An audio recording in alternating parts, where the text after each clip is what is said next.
reciban un fraternal saludo de bienvenida a este espacio de Cátedra Abierta. En el día de hoy tenemos la posibilidad de contar con el apoyo de Jorge Eliezer Montoya Múnera e Iván David Sánchez Pérez. Jorge es licenciado en Educación, candidato a doctor en Ciencias de la Educación, e Iván es licenciado en Educación, candidato a magíster en Ciencias de la Educación. Ambos estarán trabajando en una temática denominada Investigaciones sobre Infancia, Familia y Constitución de las Subjetividades. Antes de darle la palabra e iniciar con el desarrollo de las ideas de hoy, es recordarles el sentido de este tipo de espacios que están orientados a que podamos aproximarnos a otros discursos para construir una mirada más interdisciplinar del conocimiento y aportar a esa formación integral. Entonces esperamos que se lo disfruten, que escuchen, que independientemente de que no se trate de su área de conocimiento en particular, tengamos la posibilidad de abrirnos y aprovechar este escenario. Al finalizar la intervención de Jorge e Iván, yo voy a enviarles al enlace, al chat de aquí del Zoom, el enlace para la asistencia. ¿Listo? Solo al finalizar. De igual manera, les invitamos a que durante la intervención de ellos dos, ustedes vayan realizándonos todas las preguntas, comentarios que surjan a través del chat, y yo me comprometo que cuando ellos finalicen las retomo para que dialoguemos en torno a ellas. Entonces, ahora sí, muchas gracias, profesor Iván y profesor Jorge, por acompañarnos hoy, y les damos inicio entonces a su presentación.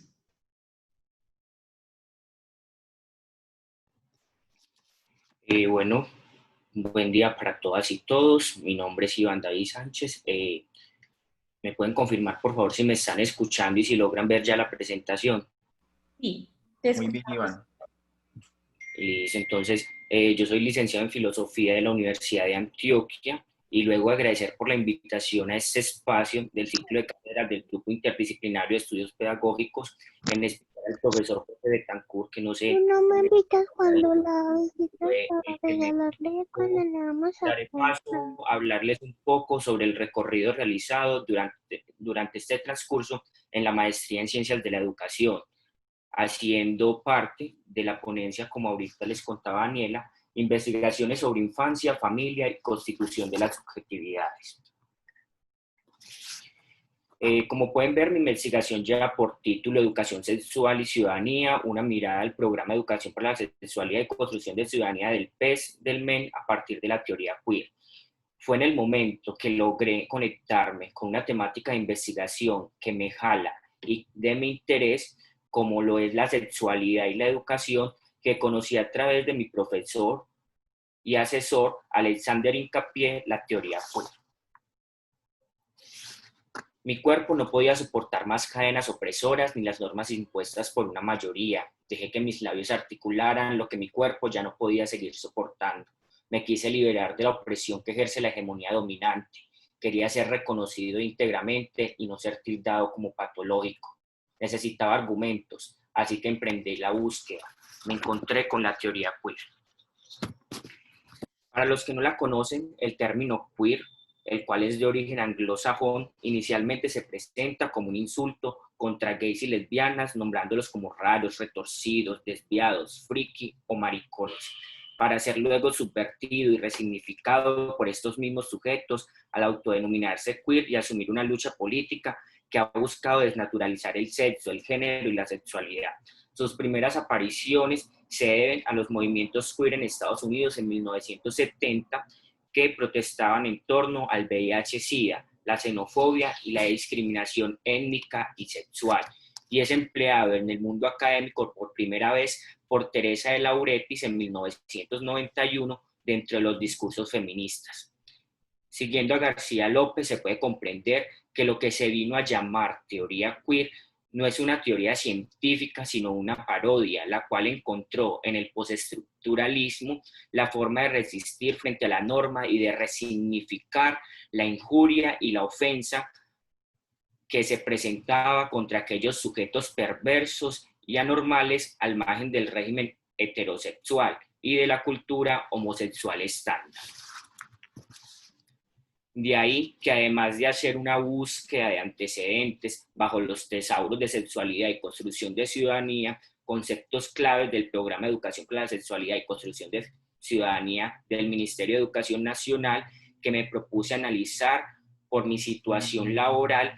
Soy docente provisional de la Secretaría de Educación de Medellín, en donde solo en el 2009 recorrí 6 colegios y veía difícil hacer un trabajo de campo como tal.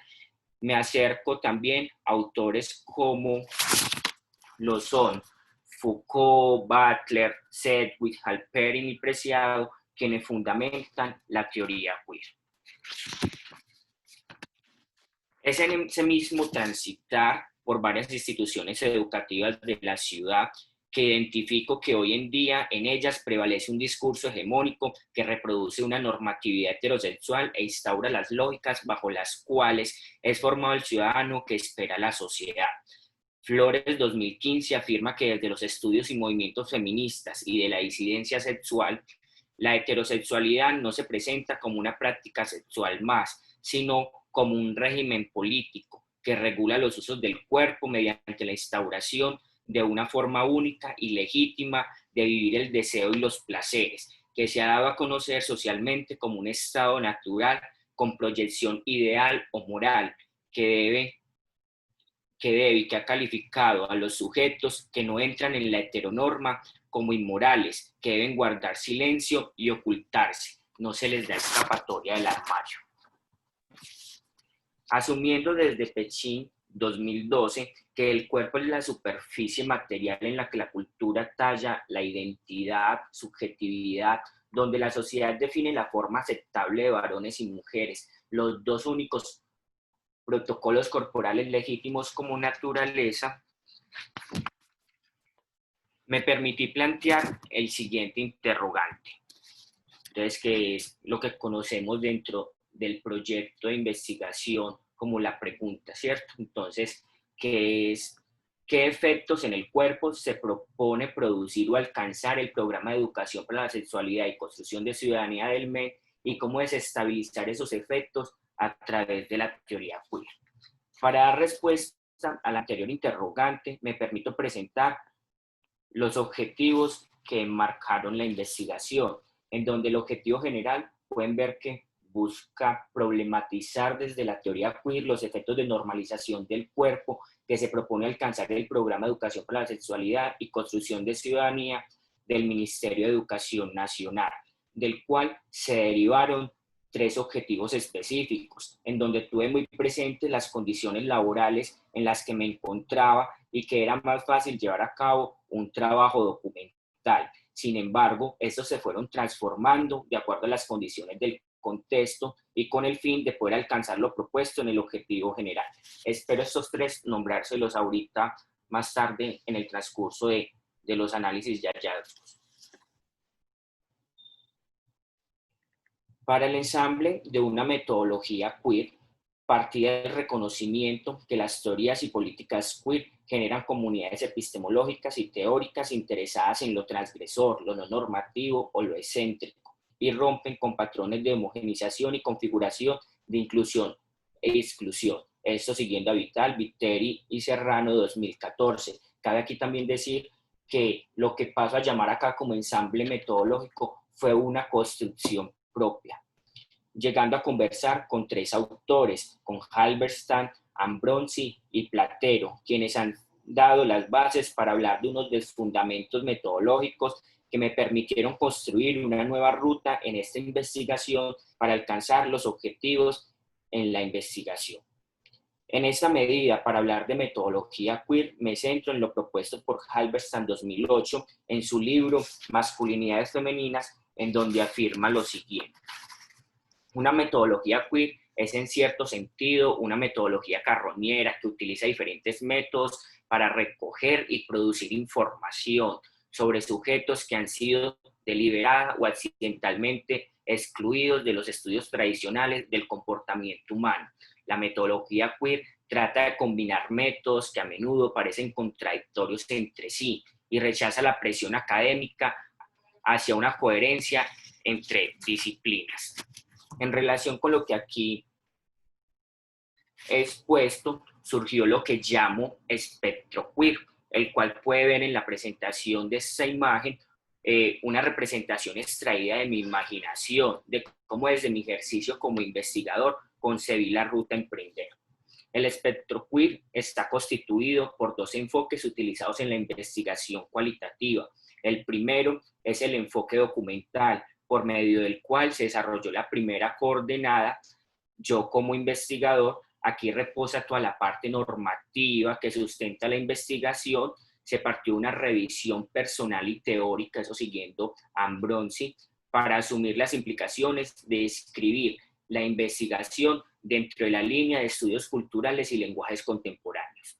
El segundo enfoque corresponde a lo que conocemos como la narrativa, el cual mediante el relato de tres historias fantasmagóricas, esto de fantasmas es un concepto que se adquiere de la obra de Daniel Lin. Por otro lado, el mundo de la vida de Habermas y el concepto de performatividad de Butler se desarrolló. Las coordenadas 2, 3 y 4, las cuales dan respuesta a los tres objetivos específicos. Entonces, desarrollo las coordenadas, hallazgos y conclusiones. Entonces, la presente investigación consta de una introducción que va a ser ese yo como investigador, coordenada 1, 3 capítulos y una conclusión. Entonces, aquí en ese yo como investigador me voy a permitir entonces compartirles en este momento uno de los fragmentos de la tesis. El fragmento 1. Sometido se encuentra él a la norma, a los caprichos de una sociedad que le ha dado forma, que ha trazado en su cuerpo límites que desdibujan el deseo, que reprimen su sexo y que lo llevan a una vida monógama en donde se ha perdido entre las tareas del hogar y un mismo cuerpo, un solo amante. Entre su estructura normalizada y el apetito de sus pasiones, lucha todos los días un cuerpo que se eriza con el viento, con la brisa y que se deja tocar por las palabras. Se mantiene estático, inmóvil y a la vez estremecido por pensamientos que desembocan en sueños. Sueños humedecidos, ardientes, en donde no solo se encuentra con 1, 2 ni 3 cuerpos. Sueños eréctiles que al despertar y pararse en la regadera desaparecen. Ese cuerpo normalizado, adiestrado, ha domesticado al alma, quien aún rebelde intenta transgredir los límites e ir tras lo deseado, volcarse, experimentar, sentir, dejar de ser sometida para disfrutar de su sexualidad.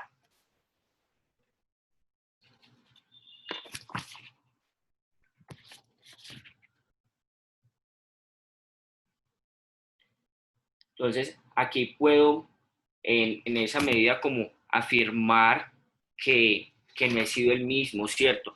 Y que este yo como investigador pasa en mi investigación a dar cuenta de un acercamiento a los textos de Foucault, Butler, Harperi, Bello y Roffes, quienes a través de sus escritos activistas vienen a desestabilizar un sujeto normativo en el que su cuerpo proyecta la norma y refleja el pudor. Un sujeto que se había perdido a sí mismo, que se encuentra viviendo, como les digo, en el escrito para los demás, que su sexualidad se encerró en 4 paredes y la sometió a un mismo cuerpo, un solo amante. Esto que había caído este sujeto en el antagonismo de la identidad gay y no lo sabía, siguiendo a Hal Perry.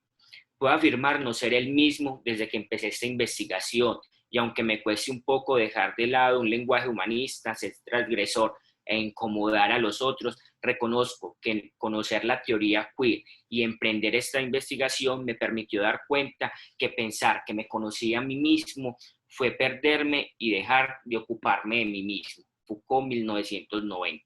En la necesidad y el deseo de ocuparme de mí mismo, aproveché esta investigación para transgredir mi lenguaje y mi cuerpo, así que valiéndome de la figura de fantasmas empleada por Daniel Lin en sus obras, decidí hacerme partícipe de la investigación al narrar algunas de mis experiencias como profesor de escuela y darle vida a Nacho, José María y Juana, quienes tomaron gran protagonismo en la investigación para queerizar, parodiar y desestabilizar los efectos de normalización encontrados en el PES y que atraviesan nuestros cuerpos y hacen de nosotros sujetos vulnerables.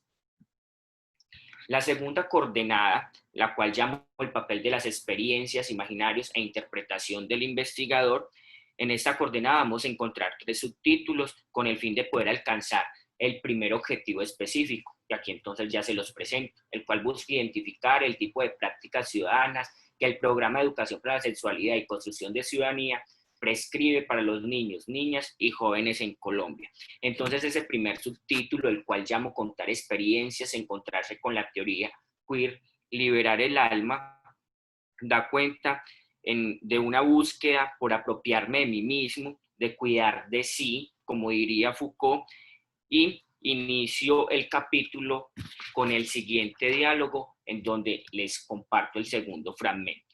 ¿Qué tan difícil puede ser para un sujeto que ha pasado gran parte de su vida tratando de ser normal comprender la teoría queer?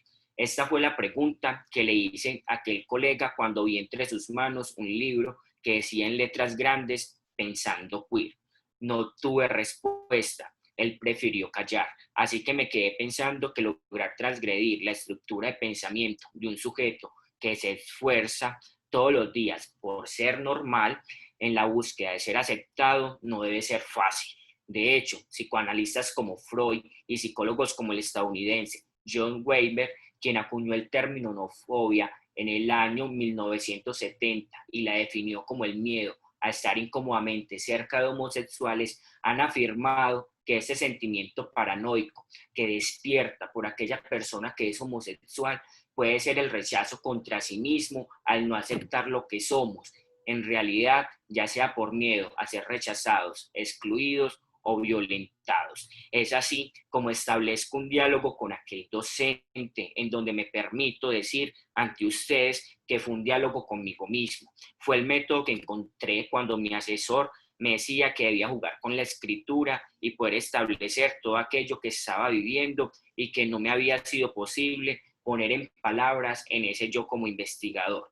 Aquí se plasma entonces algunos de esos escritos personales que surgían a medianoche en la voz de aquel docente con quien presenté una especie de bromance.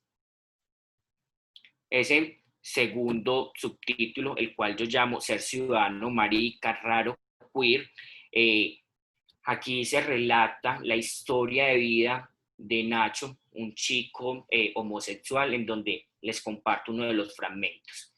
Crecí con niñas. Los niños por lo general jugaban fútbol en el descanso y a mí no me gustaba. Siempre supe que era un niño marica, por lo que creo que poco me convidaban a jugar, aunque confieso que me gustaba ver sus piernas mientras corrían tras el balón y ver cómo sus camisas sudadas marcaban sus brazos y pechos. Quedaban exhausto de hacerles barra y sobre todo al llegar a casa y masturbarme pensando en todos ellos. Entonces, el tercer subtítulo, que cuál es ciudadanía, performatividad y escuela, se lleva a cabo un análisis de las prácticas ciudadanas evidenciadas en el PES y que se encuentran asociadas a la promoción de una cultura heterosexual obligatoria, dando paso a concluir con la propuesta de que la construcción de ciudadanía sea abordada desde una formación ciudadana y no una educación para la ciudadanía. Aquí me basé en los trabajos que vienen adelantando en la línea de doctorado de construcción ciudadana en la Universidad de Antioquia. ¿Cierto? Pues entender la sexualidad a partir de una educación para la ciudadanía sería no reconocer que es producto de una construcción social en donde no solo intervienen docentes y estudiantes, sino distintos grupos locales y comunidades. La ciudadanía, más que el reconocimiento de derechos, es la construcción de escenarios donde se pueda convivir con los otros, aquellos que no son iguales y que también son depositarios de dignidad humana. Avedaño, Paz y Pará, Trujillo, 2015. En esa tercera coordenada, la cual llamo Mundo de la Vida y Tecnologías del Cuerpo, da respuesta al segundo objetivo específico, el cual buscó examinar el tipo de límites que el programa de educación para la sexualidad y construcción de ciudadanía busca que sean interiorizados por los niños, niñas y jóvenes a través de la tecnología del cuerpo, mediante el desarrollo de 2 subtítulos. El primero fue Fantasmas que hablan, sienten, piensan y destruyen el armario en la escuela, el cual está compuesto por las historias de María José ya no lleva jumper, usa pantalón, y Yo soy Juana, una chica trans, y por el otro subtítulo que se llama Transgredir los límites, currículum y pedagogía queer, en donde se aborda la pedagogía y el currículum queer desde Brisman y de Silva. Teniendo en cuenta la categoría de mundo de la vida desarrollada por Habermas y retomada por Runge y Muñoz 2005, comprendemos que los sujetos se encuentran situados en un horizonte espacial y temporal, en donde sus cuerpos tienen experiencia con lo otro, ¿cierto? Con los individuos, con la cultura, con la sociedad y consigo mismos. El ser humano, como un ser corporal en el mundo, tiene la capacidad de desarrollarse en relación con sus vivencias. Cada sujeto vive y se forma de acuerdo con el espacio en el que se encuentra. Así que la diversidad entre sujetos se puede hacer explícita en la comprensión del mundo de la vida, en donde cada uno de ellos se sitúa. De acuerdo con lo anterior, acercarnos a José María y Juana, chicos trans, fantasmas 2 y 3 respectivamente, y ubicarlos en ese espacio, el tiempo en el que viven, permite dar cuenta de lo expuesto por Bello 2016, que la escuela contribuye a reforzar la posición marginal que tienen las personas trans en el espacio social, al establecer unos límites que se buscan que sean introyectados a través de las tecnologías del cuerpo. Dichos límites y discursos que se presentan en el PES se encuentran fijados bajo los parámetros de los derechos sexuales y reproductos, como en el reconocimiento de unas competencias ciudadanas, las cuales no se encuentran especificadas dentro del programa. Los aquí mencionados son la base de los hilos conductores que apuntan a la construcción de un ciudadano cívico, a concebir a las mujeres como reproductoras, fijando identidades, subjetividades y levantando fronteras que no permiten a los sujetos transitar libremente, gozar de sus cuerpos y de su sexualidad. De acuerdo con Butler, la performatividad no es un acto único, sino una repetición y un ritual que consigue un efecto a través de su naturalización en el contexto de un cuerpo, entendido hasta cierto punto como una duración temporal sostenida culturalmente. En esa medida, por medio de las historias de estos dos chicos trans, se logró mostrar cómo el sexo y el género son construcciones sociales, mientras que con la propuesta pedagógica de Débora Brisman, y eso extraño lo queer, que de Silva dice que puede hacer la diferencia en el currículo, se presentaron indicios para transgredir los límites que se plantean en el PES, pues la pedagogía queer permite vislumbrar otros escenarios, otros espacios y formas de concebir los cuerpos que sobrepasan las competencias ciudadanas y los derechos sexuales, como pueden ser asuntos asociados al arte, el erotismo, la poesía, la danza, juegos de roles, el sexo y sobre todo aquellas historias de vida que dan cuenta del deseo por lo otro y cómo éste desborda nuestras almas y cuerpos. Este capítulo se concluye cuestionando al PES, pues este es una tecnología o una técnica de encauzamiento que normaliza los cuerpos de los niños, niñas y jóvenes en la escuela al buscar encasillar la sexualidad y hacerla partícipe de una ciudadanía cívica. De este modo, no se forman los chicos para vivir una sexualidad plena, sino que está sujeta al régimen heteronormativo. Estoy de acuerdo con lo que he venido comentándoles desde Flores 2008 y Bello 2018. Entonces, es el PES una tecnología que se folla, violenta los cuerpos de los chicos, una cerradura que refuerza el armario y reprime la sexualidad al invisibilizar el deseo y reproducir la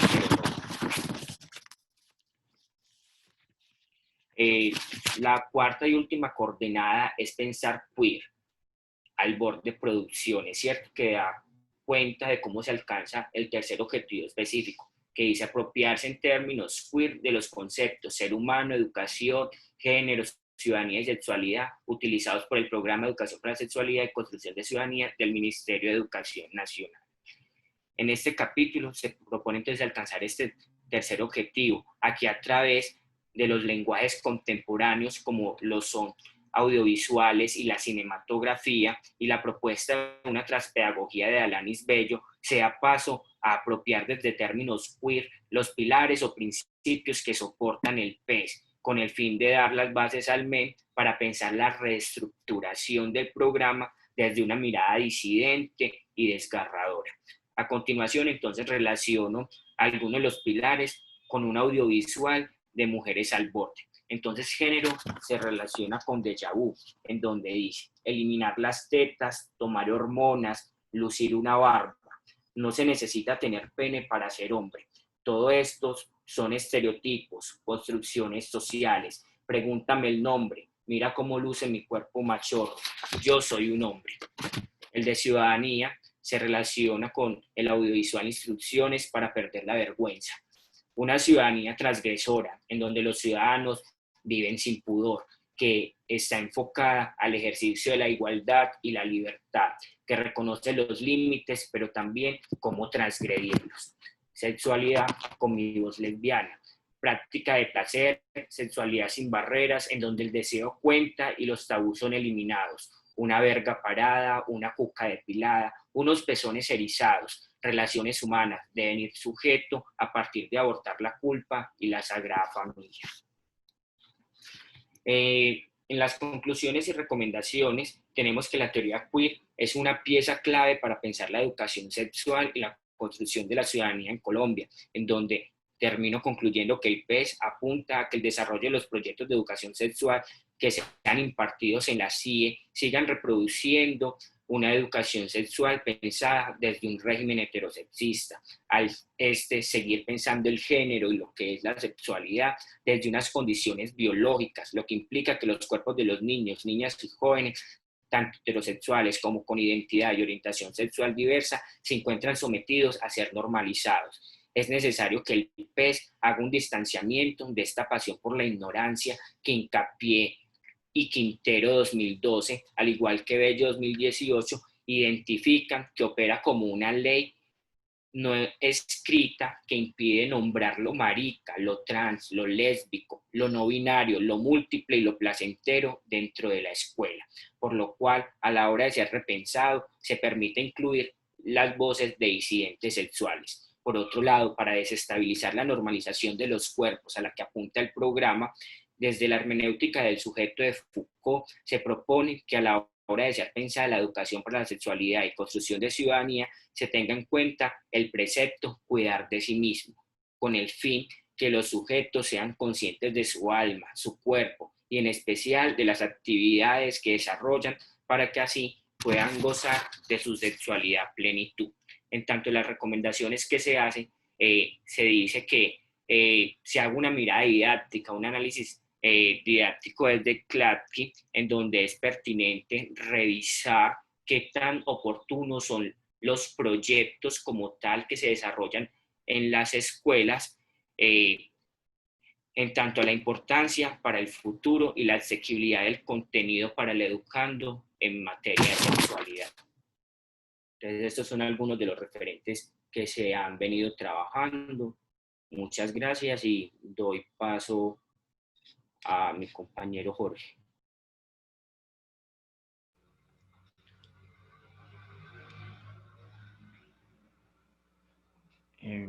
Buen día de nuevo para todos.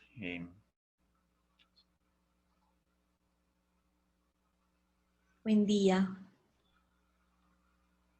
Me dice que no me deja iniciar la cámara. No sé si de pronto es un problema el hosting. Pues no, voy a verificar. Si quieres, Jorge, ¿será que podrías ingresar, salir y volver a ingresar en unos minuticos para ver si te permite hacerlo? Porque no es problema de aquí, porque mira que Iván la inició sin problema. O empiezo la presentación así o Ah, no. bueno, no hay inconveniente. ¿Tienes para compartir de pronto? Ah, sí, pues acá para compartir sí, pero no es para la cámara. Listo. Si quieres, intentas compartirnos pantalla. Sí. Creo que ya llegó la pantalla, ¿cierto? Gracias, ya aquí se cargó. Sí. Bueno, de nuevo buen día para todos y deseo pues que tengamos un excelente día todos, ya hemos descansado mucho en la noche. Mi nombre es Jorge Eliezer Montoya Munera, yo soy licenciado, como dijo la señorita al inicio, en matemáticas y física, Universidad de Antioquia. Tengo una maestría en enseñanza de las ciencias exactas de la Universidad Nacional. Y en este momento pues me encuentro en mi curso de doctorado de del doctorado de Ciencias de la Educación pues en la Universidad San Buenaventura. Este doctorado inscrito, como dijo Iván al inicio, dentro del grupo GIDEP, Grupo Interdisciplinario de Estudios Pedagógicos. Yo estoy liderando, pues no liderando, sino siguiendo un trabajo, un estudio, una investigación enmarcada en la línea de investigación, valga la redundancia, de infancia y familia, ¿cierto? Mi título, mi investigación tiene como título Interacciones, periodos críticos, transiciones en las trayectorias escolares infantiles. Mi asesora es la doctora Beatriz Elena Arias Vanegas, y pues digamos el profesor Jorge Betancourt, quien fue el que digamos eh, el, el, que nos invitó a este espacio junto con Iván, digamos que es uno de los evaluadores del proyecto al momento. Bueno, les comento cómo inició todo. Como yo soy licenciado en matemáticas, pues, perdón, primero les voy a hablar un poquito al inicio del contexto, ¿cierto? Yo soy docente. Algunos preliminares como el problema, la pregunta, los antecedentes, objetivos, la metodología y cómo van, pues, digamos, en el momento, pues, mi desarrollo de investigación. Les comento, pues, entonces yo soy docente vinculado del municipio de Itagüí, docente de matemáticas, llevo 10 años vinculado, trabajo en una institución de carácter público, ¿cierto? Y en este momento, pues, sirvo los grados de octavo y noveno, ¿cierto? Inicialmente bastante preocupado, pues, en términos de rendimiento académico, los muchachos, estaba bastante preocupado al inicio y pues bastante, pues, digamos, como inquietado con estas problemáticas en las instituciones. ¿Qué más veía en la institución? Veía pues dificultades en relación pues al escaso acompañamiento familiar y al bajo pues, rendimiento, como que intentaba inicialmente como trazar esa hipótesis o esa relación, pues digamos, esa corresponsabilidad ahí. También inicialmente pues miraba cómo el Ministerio de Educación Nacional pues define el marco de la calidad de la educación y lo define desde mirar pues desde los resultados, ¿cierto? Mirar las instituciones desde su eficiencia y su eficacia, ¿cierto? Si digamos como que tenemos un poquito de relación con eso, pues sabemos que las instituciones siempre por lo regular la miden en términos de promoción, de no promoción, de deserción, ¿cierto? Pero solamente pues como en esos términos, la calidad mirada desde esos puntos. Bueno, eso bastante inquietante para mí.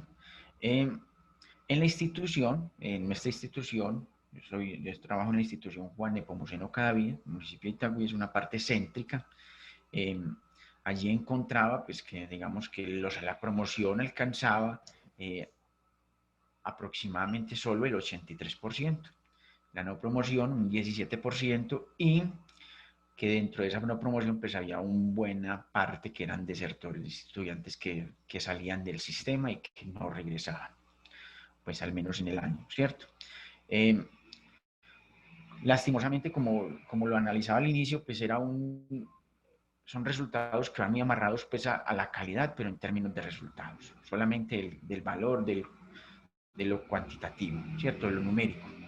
Bien, allí encontraba, y haciendo un análisis, digamos muy ligeros, encontraba que de una corte de estudiantes pues, que ingresaba a preescolar, pues encontraba que de 36 estudiantes terminaban en la institución solamente 9, o sea que si hiciésemos el seguimiento de una corte desde el principio hasta el fin, nos damos cuenta de que hay mucha deserción o digamos cambio en esa trayectoria escolar de los estudiantes, ¿cierto? Ese 75% de estudiantes que iban saliendo como en el sistema, en los tiempos, quedan rezagados. Hay movilidad de estudiantes pues por contextos familiares o contextos sociales, ¿cierto? Por económicos. En este momento de pandemia pues más se está viendo eso, ¿cierto? Que los estudiantes hay mucha migración, hay mucho movimiento en ellos y bueno, eso es bastante, digamos, bastante inquietante en las instituciones educativas. Pues a partir de allí entonces, digamos que hice unas lecturas seguidas, ¿cierto? En tres aspectos, digamos, o en tres categorías fundantes, ¿cierto? La primera, como mirar como las trayectorias, mirar las trayectorias como estudios que dan cuenta de los índices de promoción y no promoción, ¿cierto? Si nos adentramos a hacer las lecturas en torno a este concepto, ¿cierto? O a esta categoría, nos damos cuenta de que las investigaciones o los productos están más relacionados en esos marcos, ¿cierto? Y también mirando las trayectorias a manera de teórica que responden a un conjunto de posibilidades no aisladas de orden cultural, afectivo y social que intervienen en la vida de un sujeto. También se analizó otra categoría, que es la categoría de interacciones, ¿cierto? Esto como revisada desde el punto de vista como relaciones en dos sentidos, en donde el individuo toma significados del contexto y también en el sentido de que el sujeto se puede volver transformador del mismo contexto. También estudios que hablan de interacciones, pero que hablan de las interacciones, pero por medios descriptivos, ¿cierto? Entonces no se adentraban tanto en las interacciones que tienen los sujetos, sino lo describían, digamos, de manera muy, muy rasa, general sobre la sociedad. También miradas las interacciones como un estudio antropológico con miras a observar el impacto y expectativas de los programas, pero de educación superior, ¿cierto? Cómo a partir, digamos, luego de que los estudiantes salían de los programas de educación superior, pues cómo eran esas interacciones al sumergirse en el mercado laboral. La otra categoría que se analizó fue la categoría de transiciones, esto como procesos de acomodación y de cambio en el ser humano, como procesos inevitables y comunes en toda la vida de todos los seres humanos. Allí encontramos investigaciones de corte muy hermenéutico que utilizan las historias de vida y los relatos, pero en el campo laboral y de educación superior. Y por última categoría, la categoría de periodos críticos en el curso de vida, como aquellos momentos críticos que generan cambios en la trayectoria de vida de los sujetos, ¿cierto? Estos son más revisiones más generales del ciclo de vida, enmarcadas en enfoques metodológicos longitudinales del curso de vida.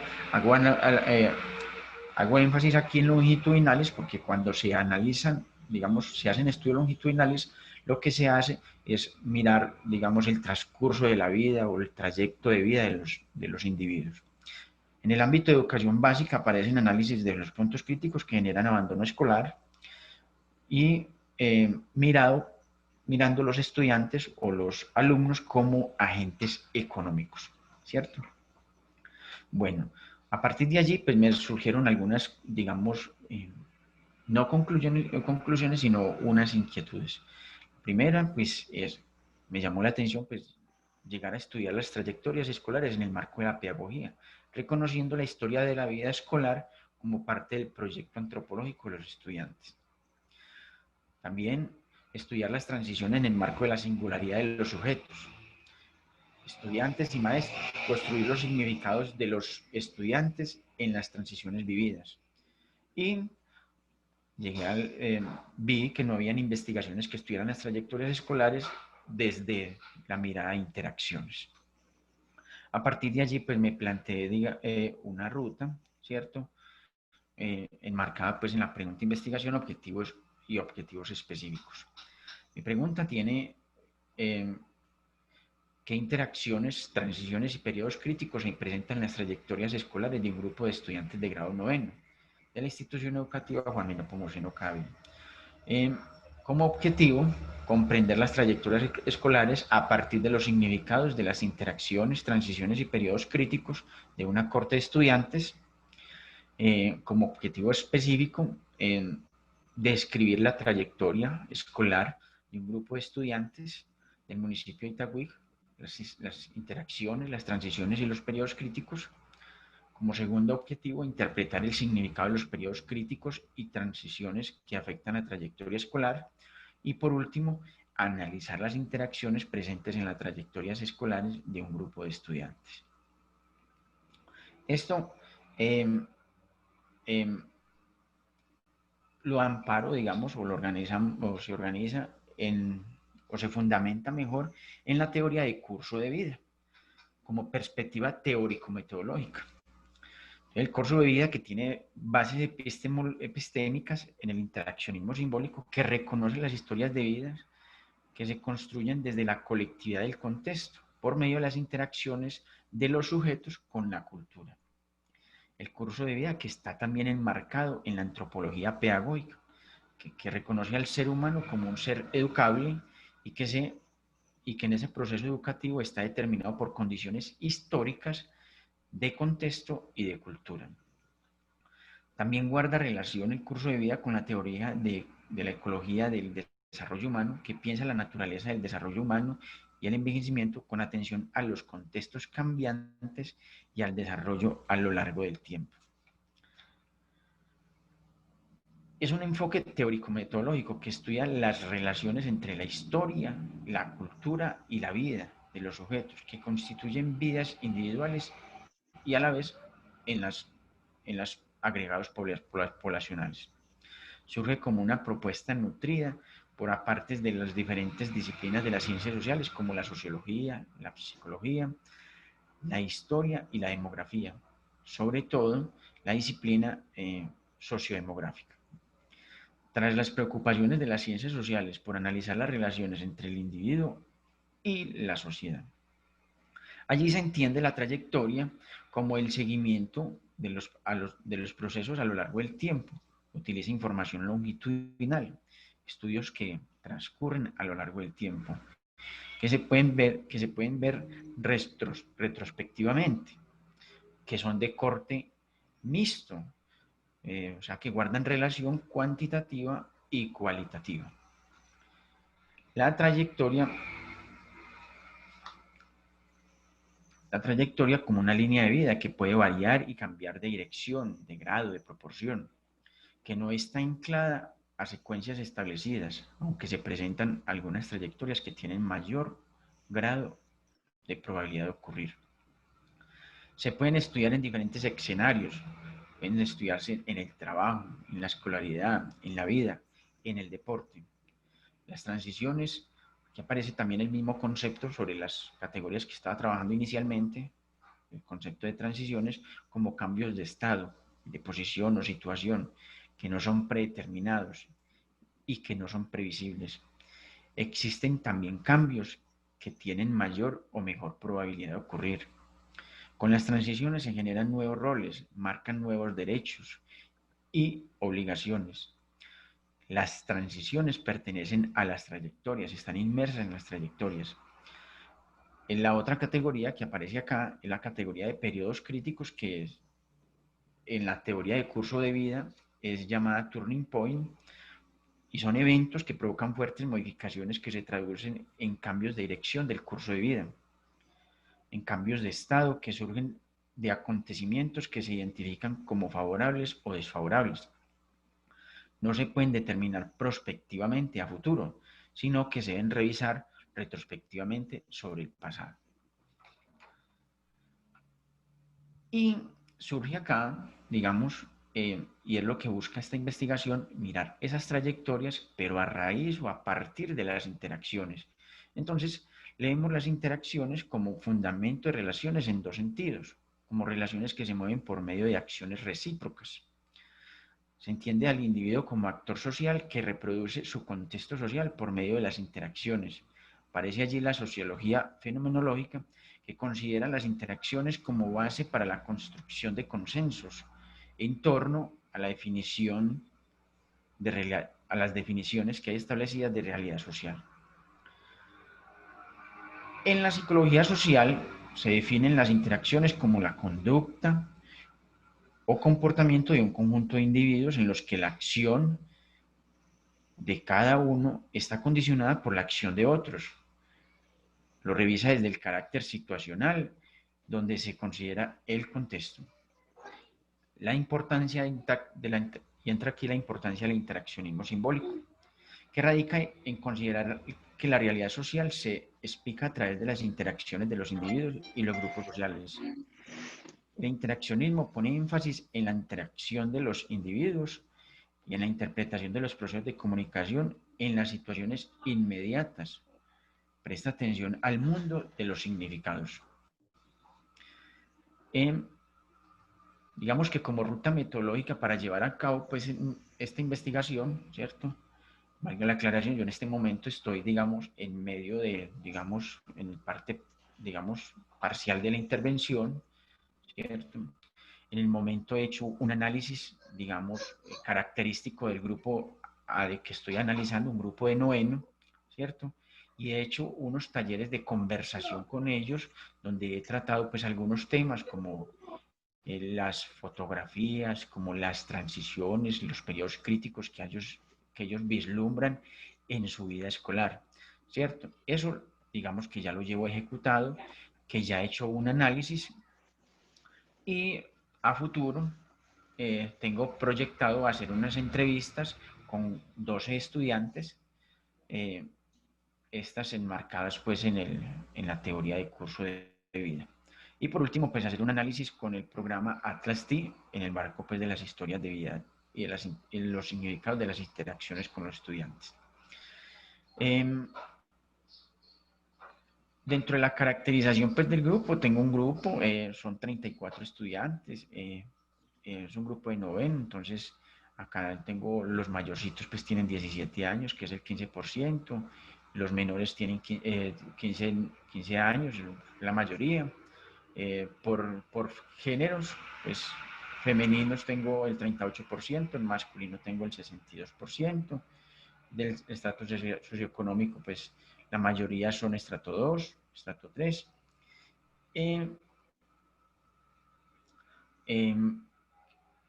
Estudiantes que llevan la trayectoria en el colegio, solamente tengo el 26%, los otros de este momento, pues de este grupo que estoy analizando, han llegado en el transcurso. Entonces, podemos mirar que, digamos que esa idea de trayectoria en base a la calidad de los que plantea el ministerio, que hay unos años establecidos para terminar el ciclo de vida escolar, es difícil que se cumpla, ¿cierto? En este grupo encuentro que ha habido un 41% de estudiantes que han presentado rezago escolar, que en algún momento han reprobado años.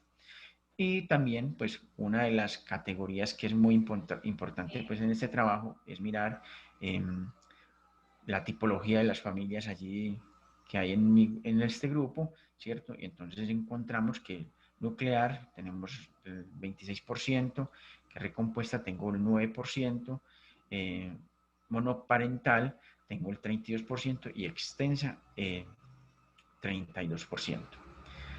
He hecho alguna sistematización de los talleres, ¿cierto? Y allí me han salido algunas categorías que digamos que me parecen bastante interesantes, bastante importantes, sobre las que debo pues ahondar un poco más y trabajar más a futuro.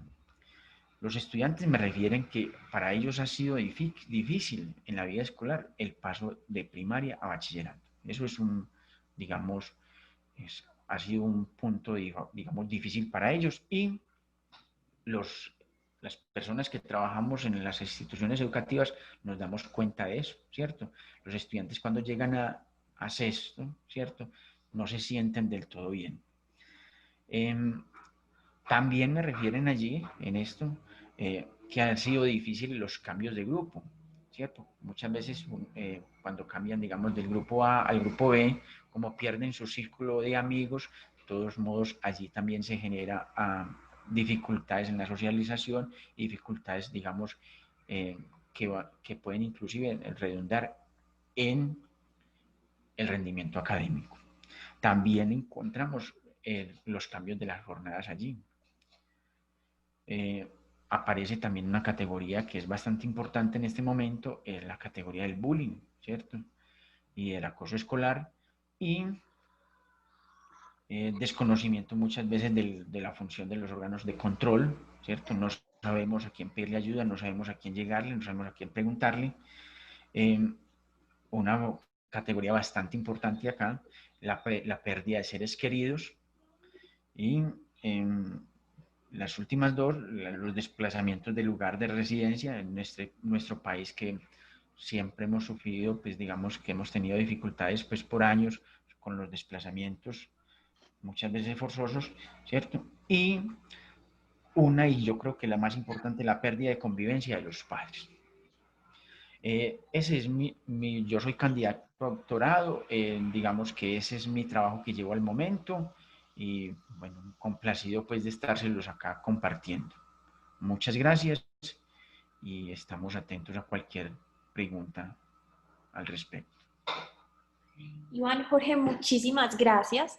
En este momento entonces abrimos un espacio para que quienes deseen formulen sus preguntas y comentarios a través del chat, o también pueden prender el micrófono y realizar. Veo un micrófono abierto. ¿Hay alguna pregunta?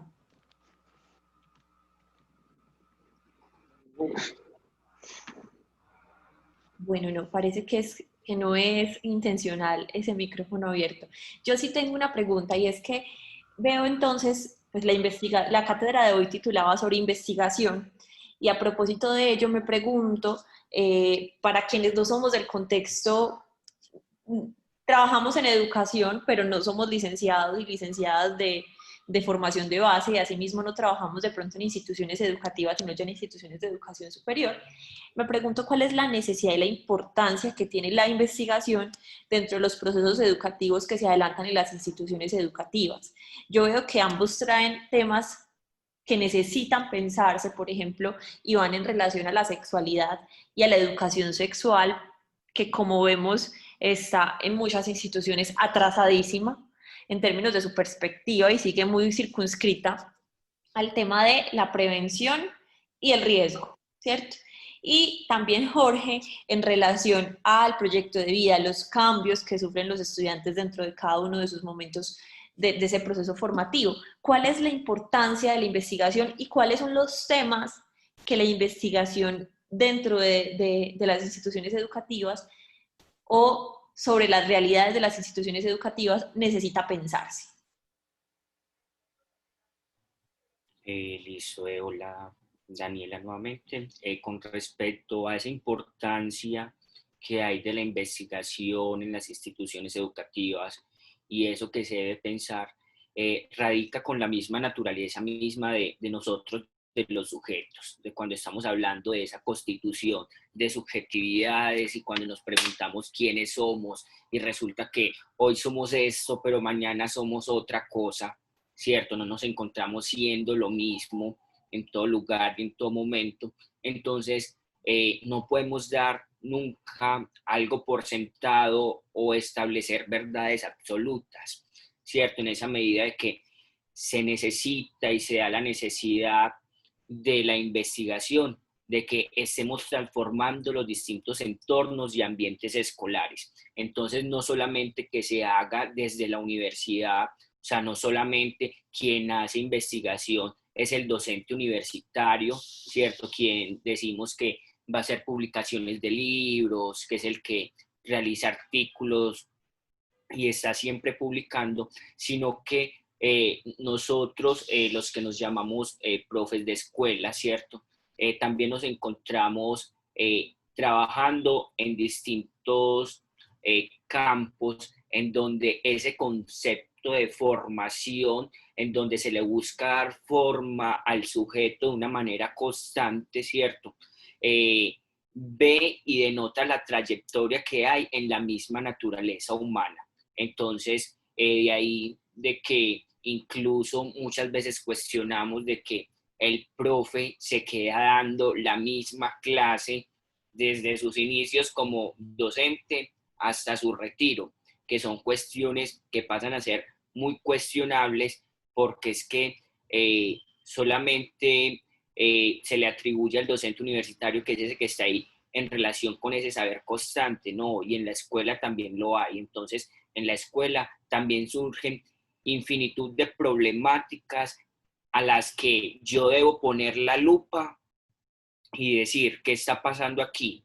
Cuestionémonos esto, busquémosle una solución, ¿cierto? Y esas soluciones se llegan cuando sea que los directivos, incluso los mismos estudiantes o nosotros como docentes, decimos, yo quiero cambiar esta realidad, ¿cierto? Entonces, en la medida que yo quiero cambiar esta realidad, se da pie, se da paso para empezar a hacer indagaciones, ¿cierto? Indagaciones con respecto a algo que, por ejemplo, en mi tesis está, y es una de mis categorías, que es normalización, ¿cierto? Entonces, esa normalización, o será que no es normalización, sino un adiestramiento en la escuela de querernos encasillar a todos en un mismo lugar, e incluso si nos vamos a los orígenes de lo que se considera de cómo surge el currículum, ¿cierto? De que el currículum también como término anglosajón que viene y que se da en ese entonces de las migraciones de personas a los Estados Unidos, entonces llega para encasillar a las personas como obreros. Entonces, también, entonces, ¿qué hacemos y cómo es la formación de esos chicos, adolescentes, sujetos, ¿cierto?, que se encuentran en la escuela y que están siempre siendo como diría Semmelman, ¿cierto? Entonces, están siempre siendo, y que en ese espacio-tiempo o mundo de la vida que llama Habermas se encuentra viviendo, desarrollándose, y que nosotros debemos de pensar siempre, no nos podemos dejar de pensar. Gracias, Iván. Bueno, ahora sí ya vi cuál era el problema de la cámara. Tenía otra llamada abierta pues, de otra clase que estaba dando ahorita a las 7 y estaba la cámara ocupada. Bueno, yo creo que la gran importancia de mi investigación, ¿cierto?, radica, como lo dijo también Iván en su momento, pues de todas maneras hay digamos, unas problemáticas de contexto en nuestras instituciones educativas que muchas veces no son, digamos, vistas, digamos, desde la realidad, o ese es el pensar, pues, que uno tiene, ¿cierto? Uno como docente de escuela, como lo dijo Iván, ¿cierto? Hay muchas problemáticas que no son tocadas por los mismos docentes ni por la misma institución, sino que son vistas por agentes externos a las instituciones. Entonces, yo creo que el primer parámetro al respecto, digamos, que es muy importante en mi investigación, es ese. La segunda, y yo creo que también muy importante, tiene que ver con revertir un poquito esa idea de pronto de calidad de la educación que está enmarcada en los resultados.